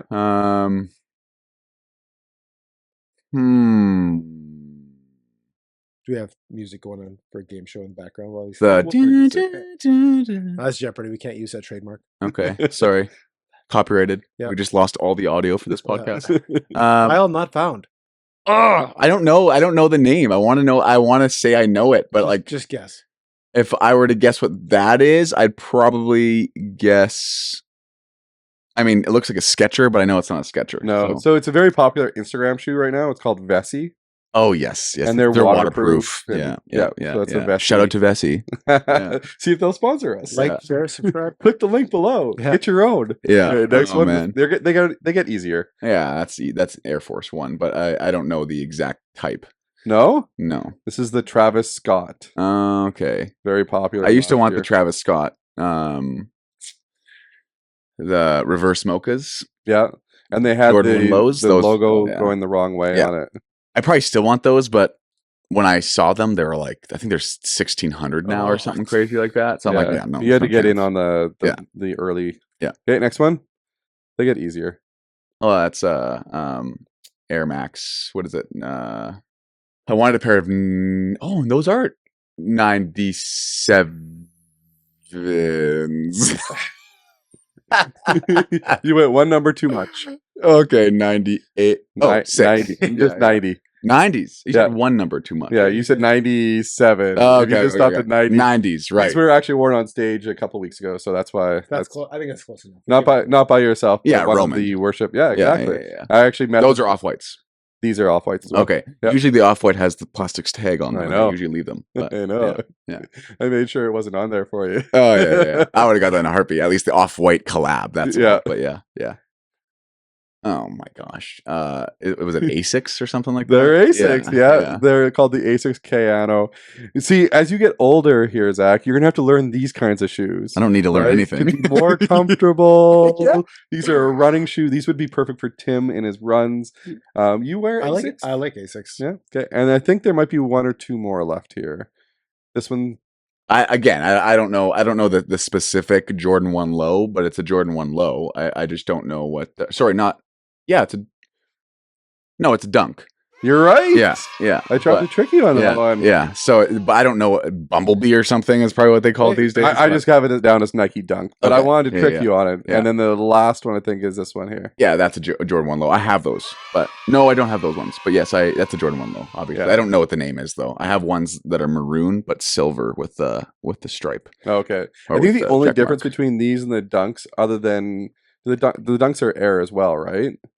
I don't know. I think it's just where the swoosh doesn't get cut on Right. the low on Yeah. the Jordans, where the swoosh gets cut. I like on the- Jordan 1 lows better than So if Dunks. you go back to the but Dunks, see the swoosh. There's another line that goes through the swoosh, whereas the swoosh has its own. unpopular opinion, but Dunks look cheaper than Jordan 1 lows to me. They look like a more like high volume type of shoe that isn't as nice as the Jordan 1 low is what I think. Yeah. Personally. But that's why I like the Jordan 1 low. I have one pair of Dunks, but they're highs. Okay. Yeah, but I don't have any lows. I have Jordan 1 low. Favorite pair of Jordan 1 shoes high. that you own right now? Oh, favorite. It's so is can you like categorize at least for like what I use it for, or is That it you- just that you wear on overall? stage? My favorite stage shoes are almost always super uncomfortable. That's the only thing that Are sucks. they? But I'm really into the Goodman brand right now. Like I really like those. They have just this low sneakers. Okay. I like those a lot. Those are kind of comfier than typical ones too. But that's typically what I'm wearing on stage. If I'm wearing like a low dressier sneaker, it's almost always the Goodman brand. Yeah. Have you tried on running? No. No. The last picture, there was one more after that. On running makes this really casual shoe. Right there. Oh, is that what they call it? On running? That's Yeah. what they call it? Why did I hear other ones like, I don't remember what the other, a lot of people are wearing those types of sneakers now. Like they're Yeah. really big now. You see them everywhere. It's called the Roger. Roger Federer had the collaboration with these ones. Yeah. Apparently they're like walking like barefoot, but with like a cushion, like a very soft cushion. But it's Interesting. something you could actually probably pull off on stage as a more dressier style shoe. Is it an easy shoe to get? Yeah, you can get them at any of the higher end running shoe places. Okay. So I think like Running Room would probably have it. Even I walked past Browns and Browns has a massive, is that what it's called? On running? Yep. I don't know what another name that I thought it was like some kind of cloud. I don't remember what it was It's the called. Cloud. Okay. They have the Cloud shoe. Right. So then Yeah. maybe I saw the Cloud and I was like, oh, it's the Cloud, but on running. So that The Cloud shoe kind of has like a bigger sole to it. Like it has like these like it looks different, right? right. This one's more of a casual, and it comes in like all different colors: green and white and blue, black and white, all white. I always try to find like things that aren't mainstream Yeah, and not too expensive because I'm just like, these shoes, like they degrade so quickly. When I was like, again, more of a youth pastor, I was like, oh, it's only the expensive shoes that's going to give me some kind of, I don't know, head start with all these teens. It's like, I think it's because I walked in with like an old pair of shoes and I just got like roasted on a Friday night By for Andre? youth. Not by Andre, no. No. So you started the segment like I don't really know much about shoes, and then by the end of the segment, you were talking like an expert, Well, that's what I mean. A He's an sneakerhead, expert. I'm not a sneakerhead. right? The craziest story is that I used to go into sneaker raffles where for some of these more, I don't know, rare models, you have to enter into them and then you might get pulled to buy them for retail, right? So a Dunk or a Jordan 1, if you get them when they come out, $120, $150, $150 maybe. Yeah. So it's affordable considering most shoes are like that now, unless you're buying them at Winners or one of those types of places. And so I entered in for what was called the Jordan 1. I think it was the Lost and Founds. So they're like the one colorway that came out that was kind of copying the Michael Jordan like original 87s or whatever it was that are like the typical Jordan 1 highs, like the famous ones. And so I went to Foot Locker at the mall here, gave my number, my size, and they called me on the day of release to tell me that I won them. So I got a missed call from Foot Locker, called them back, and they're like, oh, we were just calling you to tell you that you won the raffle so you can buy the Lost and Founds. And I was like super stoked, right? And I was like, but you didn't pick up, so we already gave them to someone else. And I was like, what? And like, yeah. So I was like, can I talk to the manager? And they're like, yeah. And like, sorry, the other guy's already on his way to pick it up. I'm like, you guys didn't even leave me a voicemail, nothing. Yeah. Like, you gave me no time to even call back. So I'm just supposed to be on my phone like at all times and not miss this. It was just kind of funny. Which is funny because I'm the type of person that will wear the sneakers and beat them. Like, I don't care. I'm not going to keep them. Where this person's probably reselling. Probably. Yeah. And my favorite thing at youth to do was to show people I have no problem creasing my shoes. And I would just go on my tippy toes and just over and over again crease them right in that one spot. Crazy. Oh yeah. They were just like so mad at me all the time. It was hilarious. But that was one thing I missed out on. That was not too fun. Speaking of shoes, and the shoe segment has gone on way too long. I know nothing about shoes. I knew that was a Nike swoosh. Yeah. But Greg was it last year? You went to Social Dallas, right? Robert Madu's church. I think you hung out with him for a bit. Yep. And the week before you went there, he was giving away. So it was. We went in March of last year. So in March, he was talking about not being about possessions and all that kind of stuff. So it was like week after week where he would like do giveaways and blessing the people in his church. And then the next week he did his shoes. He must have had like a trunk full of, it must have been 30, all 40 Jordans. Air Jordans that he had that he gave to They're his personal guys. shoes. He said they were his personal shoes. And he's like, I'm not about like having these Jordans anymore. Like I can have a pair or two pairs, but I don't need 45 pairs of Jordans anymore. Right. So he gave them away to guys. Like if you were a size 13, they all lined up. There must have been 40 you can come guys up and you can come get shoes. His Nikes, just Air Nikes. So every week leading up to that, he was giving stuff away, and then I went and nothing. Yeah, they gave nothing away. Yeah, and it was their it was talking about tithing. Yep. So like he was leading up to the giving portion, like it was his message was really leading up to giving, and at the end, like his giving message was really really good. I think Tim, you watched it recently again. He was talking about like how you give a certain amount of something after you pay all your bills, or if you give away first and then pay all your bills, right? Mm-hmm. So he would be like, he took this like thing of cheese and he's like, well, okay, I got my bills for this. I got my bills for this. I got my bills for this. I spent this out here. I spent this out here. And then all of a sudden he has this like little like piece of cheese. And he's like, okay, that's what I got to give to the church, right? Mm. And then whereas then he goes, but I have this other piece of cheese and I give my amount to church. Now I only have to work with this amount, right? And it was he did it with cheese, like a couple different things, and then he brought in this giant pizza that was like he's very similar to like Pastor Phil, where he brings in these props that are like over the top, right? Yeah. So this giant pizza that took over this whole, and he's like, okay, so I don't need this whole pizza. Yeah. But if I eat the pizza first and I give away all that's just left, I won't give anything anymore, right? So, and he's like, I give away this big piece because I know I don't need this whole thing. And then it was a really cool demonstration with that. But that was my message the week before he's giving away Jordan. So he's leading up to it, and it was a whole thing leading up to it. So he's like, what am I going to get? What am I going to get? Nothing. Yeah. That's funny. So do you watch Social Dallas at all? Do you watch other pastors? Not much. No, I'm not. That's the hard part. I think people are they're a little mind boggled when I say that, but I don't. I sometimes I do, but it's hard to know what and when and where and which one and I don't know. For me, I don't listen to a whole lot of them. A lot of clips, obviously, and if I get a clip where I'm like, oh, this looks really good, I want to listen to the whole message. I'll try sometimes, but. While you're painting something in your ear, I will. But even when I'm like doing stuff like that at home, it's like typically I listen to something that is more about life, I guess, not like focus teaching. Yeah, not even. I'm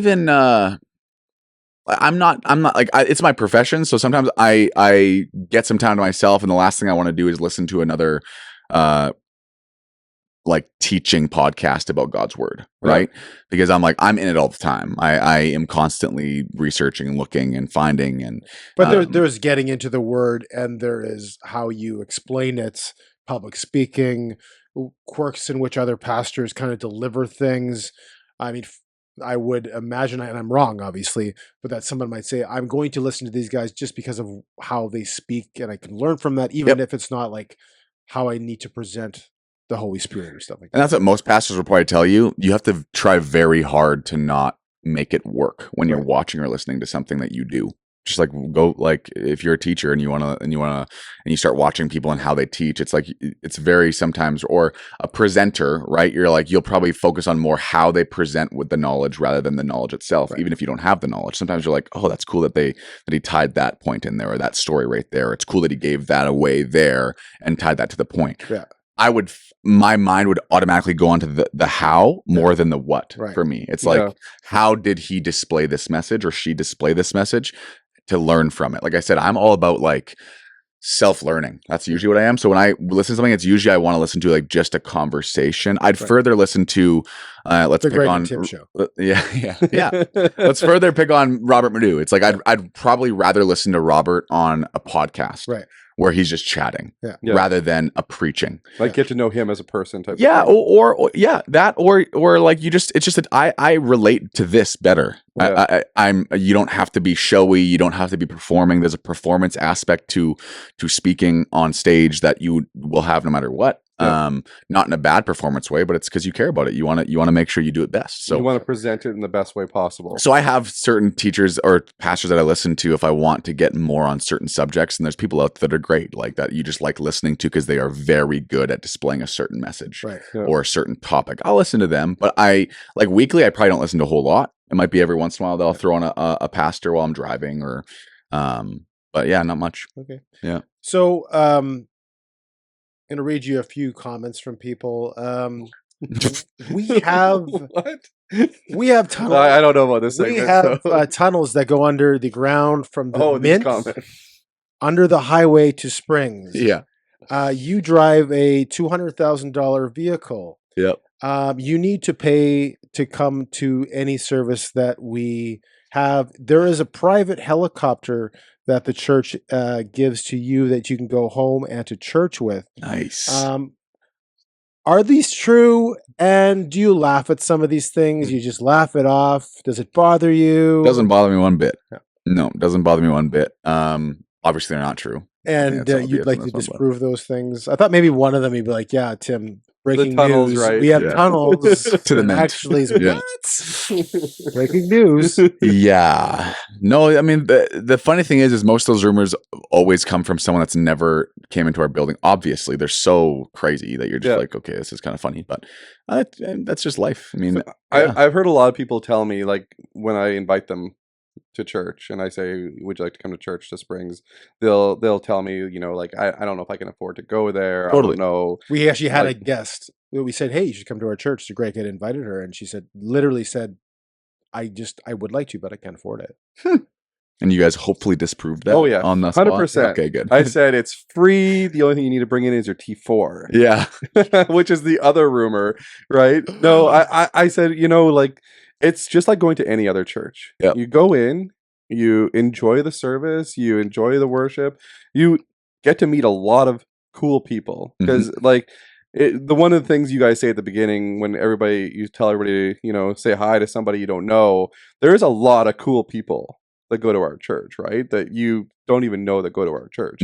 I just said, like, come experience it, see what you, and I actually sent her the Father's Day clip that you did because I thought it was a very good representation of the men in the church while also still being respectful to the women in the church, right? In the same message, right? Because there's one thing to be rah men, but you also have to remember 50% of the congregation there is probably 60, but is women, right? And women don't want to get turned off by the message, right? No. So I actually shared that when I said, hey, this one was a Father's Day message, but I think it's great for even women to listen to. Yeah. Well, and I think every wife or aspiring wife is totally game to hear what the biblical kind of version of a man should be, because it benefits the marriage to the degree that you have no clue if you're in a side of the marriage. Like, if some people, they've just had traumatic upbringings, they've had things in their life that like it hurt and they're traumatized, and I never want to demean that at all, but also want to say, just because you were treated wrongly by a father or by a husband doesn't mean that what the Bible talks about as what a biblical man looks like is him, right? Because there's a prerequisite with with being a godly man of being someone who submits to Jesus, right? And if you don't submit to Jesus, then you're not worthy of being a man to be submitted to by your wife or by your kids. It's like, where are you going to lead them? Well, it's going to be all out of selfish ambition and for your own gain to a certain degree. Yeah. And so that's the hard part. But I think most women are totally cool with amping up the men that way, because I'm probably going to be hard hitting towards the guys in the way you need to act. I'd probably put off more men in that service if you were hurt by something like that than I would the women, because the women are okay with hearing how amazing men are. Yeah. I just like to always put it in there in a way that's not.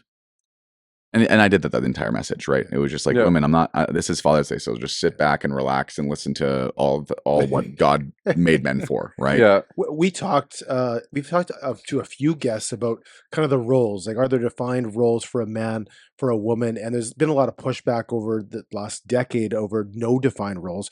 But we've talked to a few guests where it's almost as though, I don't know if you disagree or agree with this, but since pandemic, it seems to be there's a shift coming back to kind of these roots. And we've talked to some people that would be on the opposite side, where they're saying, yes, there are traditional roles for men, there are traditional roles for a woman. Do you find that, again, since that the COVID pandemic days, that people are starting to come back to some of these traditional, maybe come back to church, come back to traditional roles, maybe getting back to the roots? Do you see that too? Yeah, I think so. It's hard since the pandemic because of that.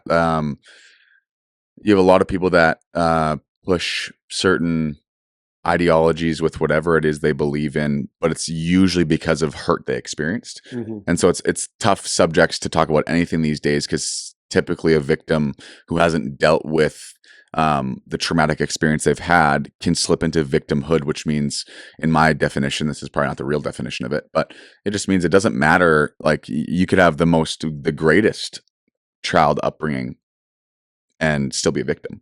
Yeah. And someone who's actually a victim to something might look at you and go, that's the easiest childhood I've ever heard of in my life. But somehow you're still pulling that up. So that's the hard part when we talk about biblical and traditional is one thing, but I like to use the word, like, the biblical model of a family and a husband and a wife, because I do believe that God's created each and every one of us as man and woman, and has put inherent characteristics in the woman to support the family really well, and has put inherent qualities and characteristics in the man to support the family really well. And when you find that and cheer each other on, it's phenomenal, right? Now, the 1% on every single discussion you have on any podcast anywhere, they're all going to push, well, I'm a single mom, and what you said is you need a man. I'm like, I'm not saying you need a man. I'm saying your family will, in my opinion, biblically turn out the way God is intended to, and probably in an easier way when you have a man that's strong and knows who he is in Christ. But we see single moms everywhere that do a fantastic job of mothering, and they're heroes to me. But at the same time, we live in a, and this is probably not popular opinion and might get ripped apart, but that's fine. But we live in a society where kids are typically overmothered and underfathered, right? If a man is in the home and brings in that strong disciplinary type of fatherhood, you gain respect as a man, and you teach respect to the boy or girl, right? Whereas the mother, man, they are the most genuine and loving and nurturing types of people, the best teachers, the best everything. Why? Because when it goes down to the nurturing aspect of them, that's just inherent within them, right? So it's like, I am loving in my own way. When it comes to nurturing, my wife outdoes me every single day of my life, no matter what, right? Yeah. No matter. That's just how it works. Why? Because it's an inherent quality that we see in the Bible that is with that. And so I could have a conversation with any woman, I believe, and define the actual biblical version of a man. And I bet you by the end of the conversation, they would agree with me in saying, I would submit to that, because their definition of submission is probably more based upon experience within her, that with a very selfish, self-centered man that's all about his own. I want to be big and manly and do what I want to do. That's not what it actually is, right? So it's different. We can go on a whole tangent within that conversation, but we talked a little bit about alpha. I'm fine with whatever, but we talked a little bit of like alpha males and like toxic masculinity and that type of thing. And there's a video that we shared a couple weeks ago about a guy named Adam Ruins Everything that talks that there's no such thing as an alpha male, which I kind of disagree with him, because I look at an alpha male as somebody who's more so like somebody who can lead and take charge and be their family's like provider and that type of thing. Like that's how I look as an alpha, as opposed to the I feel like they're trying to make everybody a beta. Like everybody, so Tim, you have to be the same as your wife. Your wife has to be the same as you. You guys have to work the same levels, like all that kind of stuff, right? Whereas back in the day when our parents were kids, or even before that when our grandparents were kids, they grew up with like, I got to go out and provide for my family as the alpha, and my wife's going to provide the nurturing for my family, which is you could say it's a beta thing, but I look at it more as being like alpha female, like a strong female who's okay with taking care of the kids or okay with taking care of the house and not having to go out and do something else. The feminist movement is interesting because I opened a door for a girl one time and she said, I can do that myself. She said straight to my face. I'm like, and I said back, I said, I know you can do it yourself. That's why I'm doing it, because I know you can do this. And I'm like, I'll just open the door for her. Yeah. It's not because I don't think that that. And that instantly just shared with me, there was some type of hurt from some guy who made her feel of less of a woman, right? A real biblical man makes and supports and lifts up the woman in his life and champions her and has her back and protects her and provides for her. And the hard part is in the world that we live in right now is it's getting easier. And in a comparison to back in the day where you had to be a protector, and I mean a protector, someone could walk into your house and take your land, and way back in the day, right?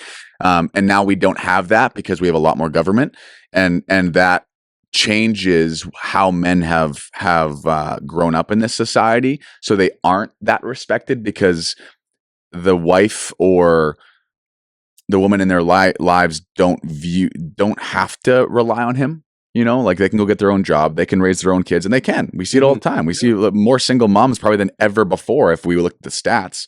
And they raise their kids, and their kids are amazing very often. But there's always going to be something missing within any kid, whether raised by a single dad or a mom, because there's inherent characteristics that kid grew up with not having because of that. That's just how it is.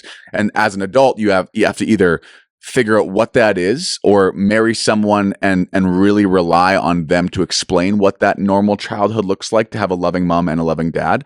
But people take it as a hit against their own character when you say, well, it's just tough because maybe you were raised in a single parent home and that means that there's probably some things you still need to learn. That's nothing against your parents. No. It sucks if you were abused by your dad and your dad was not someone that you want to look up to ever. But now that we're adults, we have to figure out a way to pivot and figure out how we can find that still. Yeah. And that to me is always Jesus. Jesus was the ultimate man. Yeah. But you have a lot of people that have their own ways of looking at things sometimes and through the lens of their hurt. Your dad, I remember the one message that stuck out the most to me was his blueprint message. And he talked about a blueprint. There's something deep inside of your subconscious that you don't realize. You could be going through your teen years, dating, but until a certain scenario hits, that blueprint doesn't come out to the surface. It's always boiling underneath the surface. And that always stuck with me because, like you're saying, I was a single parent child, only child, no visible dad. Mm-hmm. And that really stuck with me because, when you get into marriage, having kids, there seems to be this growth curve. And I said before, it takes me forever to get something, and then I perfect it. Well, the same thing can be applied. Whereas someone has a great father, great mother, you tend to and that they're not always perfect, but you tend to snap into that role as soon as it happens because you've learned, right? Mm-hmm. And so, you have only child tendencies. Yeah. Which... Yeah, Greg has to deal with anybody that's not an only child doesn't understand only child tendencies. Yeah, I would believe that. Yeah. Right? Yeah. But yeah, so and I heard somebody say that and like I say, trying to go from one generation to the next. We talked to the Sandersons, Nelson Sanderson, about he had to break a cycle. And how hard was that? How hard is it when all you know is one thing? To create something different? How easy it is when all you know is one thing and to do exactly what you've been told. Yep. And somebody had told me, you know what, if you come in as a 2 in that area and you leave as a 5, you've grown 3. Mm-hmm. If you come in as a 9 and you leave as a 7, you've lost two. Even though those two people, those two numbers are one is higher than the other ones, it's about growing that next generation, Mhm. which really stuck with me. Totally. I think that's the aspect that can be difficult within that is that I've heard a lot of stories with people who've had messed up childhoods, and that was, and I said this in my Father's Day message, and that was the breaking point of them saying, I've been taught a lot, but a lot of what I've been taught is what I will never do to my kids, right? And Yeah. it takes a very strong man to go, I was abused, I was this, I was that, and I will never do that to my kids because I hated it so much, right? And that's where you start to see a big change. I can line up two people in front of you right now, the same types of abusive past, I mean, identically, and I can show you one person that has risen above it and has an amazing family, amazing marriage, and I can show you one that's down and out and in a spiraling depression, addicted to alcohol and drugs. And it's the same type of hurt. Yeah. Same severity of hurt. And that just shows you that it's hard. And I came from a good family. So, but just because I came from a good family doesn't mean I can't speak to that. You know what I mean? I might not be able to understand the intricacies of the hurt in the sense of me feeling it, but to not allow anyone to speak to anything because you've never been there. I mean, well, then what is truth anymore, right? That's why I always go back to the Bible. It's like, well, what does the Bible say about this? Well, I believe anyone can fix themselves from their old past hurt, right, and be totally good. But it takes work, right? And I'm sure you are a walking example of that, where it's like the way that you just explain that you were raised. It's like that probably did bring up, how am I going to parent my kids? What I want to be. I don't want to be a dad that's non-existent and not there. I want to be there for my girls, right? Yeah. And I think it pushes you one of two ways. And so, and back to the man and woman comment back in the day, or sorry, back 10 minutes ago when we were talking about life doesn't make the wife see the characteristics of the man very much anymore, right? You need to be protective, but very few times does your wife get to see that protection in action. They hear you talk about it, imagine it, tell stories about it. But if we are in the day and age where you guys are plowing your fields and a pack of wolves comes up, whatever it is back in the day, and the man is there and protects the entire family, that would be an action where the wife goes, oh my goodness. To that aspect, I will submit to you always. Thank you so much for protecting my family. Whereas in today's day, you don't have those things anymore. It's not the same. Right? It's just not the same. Even though those characteristics are still in the man, it's not brought up as much through the way that we live. Just like being a provider. Back in the day, there was no other way of doing it. The man had to go do the hard work and figure it out. And he'd be gone for months on end, way back in the day, 1600s, to get what he needed to get done so he could provide for his homestead and his family. You don't get that anymore. You can go make a paycheck on YouTube and do nothing all day and just be an entertainer. And there's a difference within that. And so you have the side where it weakens the man, but also makes the woman not inherently respect men, because you don't get to observe the man in the God-given characteristics that have been given to him. Does that make sense? Yeah. Is this generation too soft? Are we raising kids that are too cushy?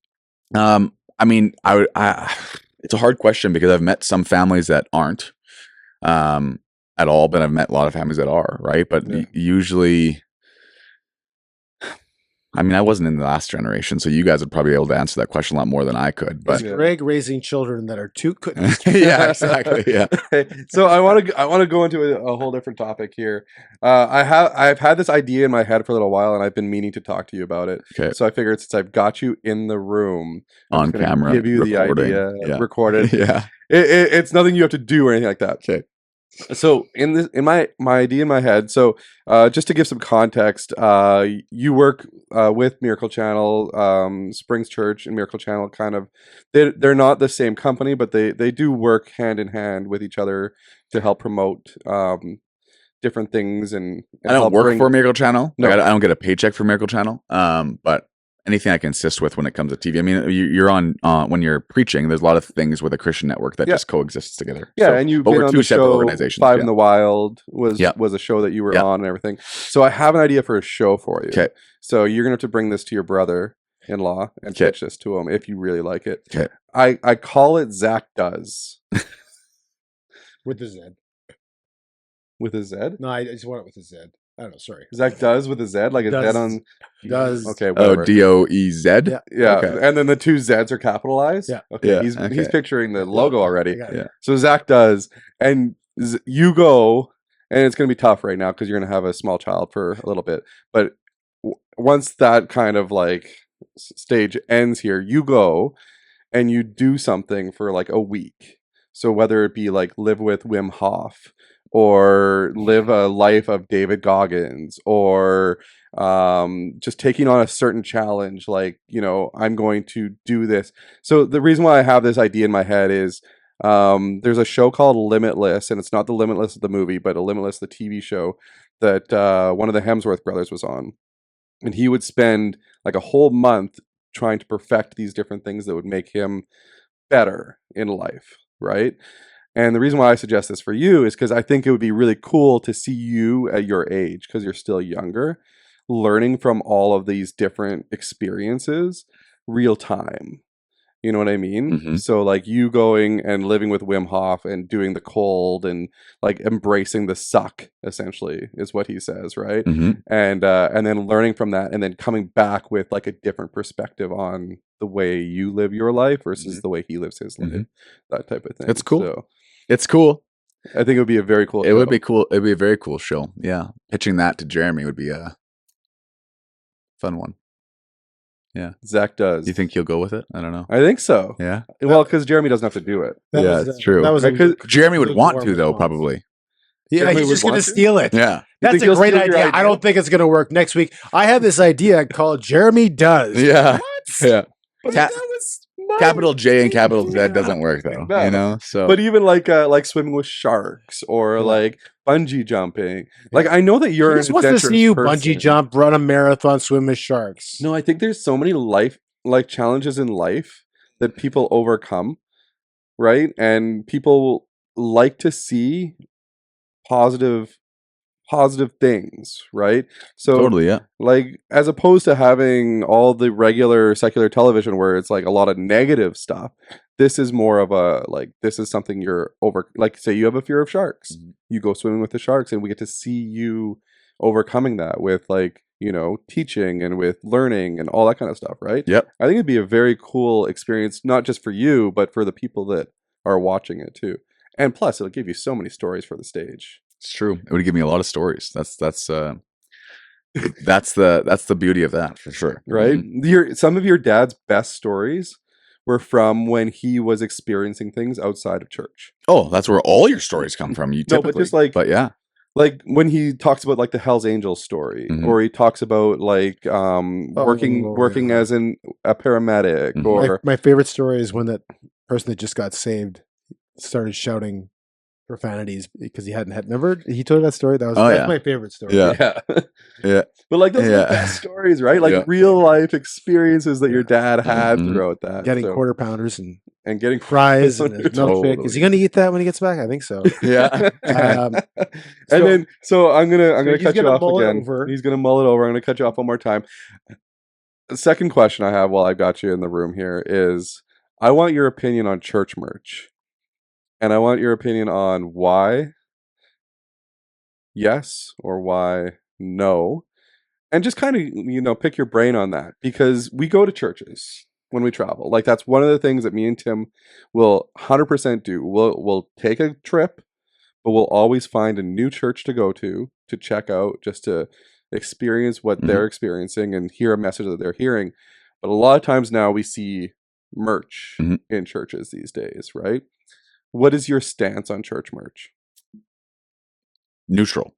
I am not against it, and I'm not. Well, I mean, for it. Obviously, merch is great. I think. Yeah. Yeah, I think it can be overdone in a lot of churches where you're like, okay, like just chill out, like have Yeah. something cool and go do it. But I enjoy it. I do like it. It's just, yeah, you have to pick what you love, and it's like the starter pack for a lot of churches now, right? To just get your typical Black t-shirt. whatever it is, right? The starter pack of starting a new church in today's day by a young pastor has like, it's almost like you get a collection of things, whether it's merch and signs and all these different things. And so, Coffee. yeah, and I don't want to I don't know. Merch is great. I think we're definitely in the works of figuring that kind of stuff out. That's why when I was a youth pastor, we did youth merch, right? So that should show that I am totally game to do it. But it's always the what, right? Everyone has different ideas, and everyone's ideas are very, very, very drastically different as to what people like and what people don't like. So I like coffee cups. coffee cups. Yeah, a lot of churches will, for new people, have a coffee cup with the label or of the church. Oh, okay. Yeah, That's my there's a favorite. couple of those. Anyway, And I gotta change the I don't know. We're maybe in the process of changing some like of our logos and stuff too. So you don't want to put a bunch of merch out with something the old that, you know, logo and everything like that on it, and Got to figure out. and plus they have figure to a have way. the Greg and Tim show on the other side, right? if it's brought to you by I guess the that, Greg yeah. and Tim show, but I don't think we have that Yeah. budget. Yeah. But Can we have a couple more questions yeah, go ahead. upcoming, but can we do the this is where that came? Can we do You that wanna now? This or that? Can we do that? Because we're running out of time with Zach here, so we'll Let's do quickly this or do that. Yes. Can we do a game with you? A second game? Sure. It's a Okay, second game. we do this game with everybody, so we can't not do it. We have to do this game. Yeah, so it's a this or that is exactly how it sounds. You have to pick one thing or the other. When you pick one thing, the other one doesn't exist to you, and you cannot pass. You cannot say tie. You have to pick one. These are the rules. Did I explain it properly? Yeah. One Time limit? disappears. There's no time limit. You If can you want to explain, Expound you on something you explain. can. You don't have It's to. not You a can lightning move round or anything like that. You just have to pick one or the and- other. And if you think that you want, you're like, Oh, oh, I flip want it. to expand on why I picked that. Feel free. Yeah. Okay. So, are you ready? I'm ready. Instagram or TikTok? Oh, Instagram, Nike or Yeezy? Nike, probably now. Yeah. Rom-com or sci-fi? Ooh. Probably me, sci-fi. Okay. Yeah. A lot of guys actually pick rom-coms, including me. I like rom-coms. Yeah. And if my wife was there, I'd probably be picking rom-coms all night There long. you go. You know, Yeah. So, Pizza or pasta? oh, pizza. Most people do. Painting your kitchen or running a marathon? Probably running a marathon because of the, I would say, It is 26.1 miles, by the way. I know. Oh, I'd Okay. train for it, right? Okay. But I feel like the accomplishment of running a marathon Yeah. far outweighs painting your kitchen. That's why I would do it. You want And the to- experience. Do you want to Yeah. train for next year? I'll run with you. I don't know. This is like the $1 million thing. When it's in hypothetical, no. Yeah, then I would do it. I just Yeah. I think about having the time to do that and to Right. train for it. And I have to just the priorities, right? I Zach got to does. figure out Just what. keep- Zach does a marathon. Yeah, exactly. Exactly. Just for coffee alone, Tim's, Starbucks, or McDonald's? Tim's. Yeah, that's right. It's not correct. It's McDonald's. but- Yeah. Elevation Worship or Hillsong? Now elevation. Yeah. Video games or Netflix? Oh man. If you would have asked me 3 years ago, I'd have said video games 100%, but now it's probably definitely Netflix. Yeah. I'm not a gamer much anymore, weirdly enough. Well, you're transitioning. You're not playing Call of Duty on the headset. I used to. Yeah, I loved it. It was my way of, but then with gaming, it came to the point where how do I feel when I'm done gaming? Right. Yeah. And almost always I was like, not great. I Yeah. don't feel great. I feel kind of tired. I feel like I just wasted 4 hours of my life or 8 hours, whatever time you get stuck in. So it's like, for me, I was like, how do I feel? Right. Yeah. And so that's why I would say Netflix. Yeah. 8 hours. Wow. That's nothing. I used to do way more than that probably. Oh, that's the clip. We're clipping that, right? Climb a mountain or sit on a beach? By myself, No, you're with a companion. You're a with your wife. companion, beach. Okay. Yeah. Chocolate or chips? Oh man, that's tough. Probably chocolate. Chips disappear forever. Stephen Furtick or Craig Rochelle? Oh, why do you put me on the spot with that? Craig Rochelle, but We have a harder one coming up. I have nothing against Stephen Furtick though in that way. Okay. No, but they're two different styles. Yeah. Right? Like Craig Rochelle and Steve. They're almost the same in age, I think. Are they? I think so. They are. They gotta be. They were. No, they are. They got to No. be pretty close in age. Yeah. Both are Um, very bulky, And they're both Oh. and they both had a new book that came out. That I'm in the middle of Craig Rochelle's right now. I haven't done Stephen Furtick's yet, but they're both very similar in like what they're doing, but different deliveries. Yeah. Totally. Right? Yeah. So One Yeah. of my favorite jokes is when Dave Ramsey was preaching at Elevation, and they had done a conference, and Stephen Furtick and Craig Rochelle were with him, and he said he was the Oompa Loompa on the Buff Pastors tour. Yeah. That was one of the funniest jokes I've ever heard. I could see Stephen Furtick's biceps from the 300 level at Ace or at the Scotiabank Arena last year. Yeah. Like, Well, he is jacked up. he was flexing them. Just to play hockey or football. To play Yeah. hockey. Okay, iPhone or Android? Oh, iPhone. Yeah, Yeah, I knew right you'd say answer. You always pick the guests who are going to pick the iPhones. We have had a lot of guests picking the Androids. By the way. No, there's been They're one. actually- I they're think there's actually- been one out of No, 13 they're, that they're picked no, Android. You're not remember. I'm correctly. gonna find them all. Live sporting event or live concert? Sporting event. All right, David or Jeremy? Just right off the You hop. have to pick one or the other. The other Oh one is my best forever. gosh, that's stupid.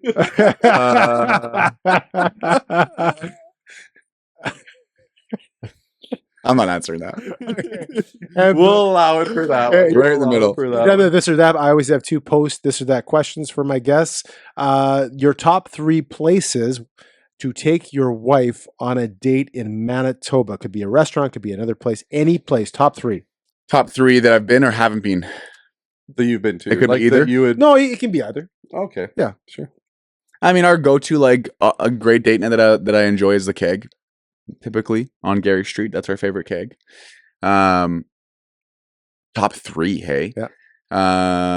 Heinrich Hollow would be another one that we go to That's pretty decently sick, yeah, for often. sure. Yep. Yep. And One that then- you can't, like, if you said, Jess, we're going out tonight, this is our favorite place, this is where, if no other places existed, this would be the place we'd go to. Are we talking food or anything? Anything. Anything. Could be Thermea, could be anything. I'm not trying to give you clues. Thermia is good. I just don't like going to a place like that and seeing people I know. Right. And it happens all the time at Thermia. Because then you got to So- talk to them. Not that I don't mind talking. It's like I'm there with my wife. I don't really want Just do to. the off glass. You can't talk you know? in there. Sorry. Just do the off Yeah. glass. You can't talk there. Yeah. I can't talk. I'm sorry. And number 3. Oh man, that's tough. Where'd you go on your first date? First date. Oh man, I got to think back to that. What did we do our first Oh man, we date? put them on the spot. And my wife knows that my memory is like not the greatest when it comes to these types of things. Where did we go on our first date? Oh my goodness, we went to a restaurant. I think we went to. I think we went to Stella's. Okay. So Stella's is probably another. I don't want to always pick food, but that would be another one that That's right. food. A lot of our guests pick restaurants for all 3 Yeah. of them, so you're good. Okay. And the one person, either dead or alive, that you would love to have a 20-minute conversation with, and you may not pick Jesus. And I am allowed to not pick Jesus. You can't. I can't. I may not. And as we explained to the chaplain of the Bombers and the Jets, it's because Jesus is always with you, so he cannot be picked. Yeah, and he left Holy Spirit. Right. Right. If we go down that, we can hold teaching on there. But just 20 minutes. Yeah. Of who I am right now. Yeah, you right now, who would you want My to dad. date? Yeah. Probably my dad. Yeah. Yeah. Yeah. I think that'd be it. In the position I am right now, Yeah. in what I know, in how everything's went down, it'd be my dad. 100%. Yeah. What's your first question you'd ask him? Oh man. Probably what's heaven like? That was actually Yeah. was like the first thing that popped in my head. And then we get into business. So what'd you do when this happened? What'd you do when this happened? What'd you do when this happened? Yeah. I got one last question. This Okay. is the big one, The big one, yeah. The hard one. the hard one. It's going to be tough. If you're to just, you're talking to the youth right now and you want to give them one piece of advice that they can hold true to themselves, what would that piece of advice be? Every season's temporary. Your hard ones, your great ones. I would say every season, I mean physically how we look at it and our fleshly way of experiencing it is temporary. Of course, biblically, I believe that every season you go through, you can have joy and love and peace and strength through. But when it comes to that, it's probably a multi answers in that way. But I would say that, and then also say just like take every day by day. Have your plans. Don't be married to them. Because the Bible talks about that a lot too. It's like God has plans for you too, and when you submit to Him in your obedience, it's amazing where He'll take you. So some people are just too married to their own plans when they feel like they shouldn't do it. They're so married to them that they ruin their entire life because they don't step out into the area that God wants them to step out to because they're too married to their own plans. Yep. Take it day by day. Everything's stressful. It seems stressful if you're busy and you think a year down the road of everything you have to do. So I would just say, take it day by day, wake up every morning, do your best to be grateful and thankful for what you do have and allow that to be your base every day. And your day will probably every day that comes after that, you'll probably get better and better. That's awesome. That's a great answer. Yeah. Fantastic. Well, we'd like to thank Zach for being on the program Thank you, today. Zach. Thanks for having It me. was an awesome conversation. Yeah. Um, Thanks for watching the show. We appreciate it. Don't forget to like, subscribe, share, and comment. he remembered it this time. Commenting is Tim's fuel, and Tim likes to see the comments because whether they're positive, negative, or just in the middle, he likes to see them. It's response, right? Good responses. Anyways, thanks again, Zach. We really appreciate it. Thank you. Thanks so much. Thanks. Thanks for watching the Greg and Tim Show podcast. Don't forget to like, subscribe, and share with all your friends. Sharing is caring.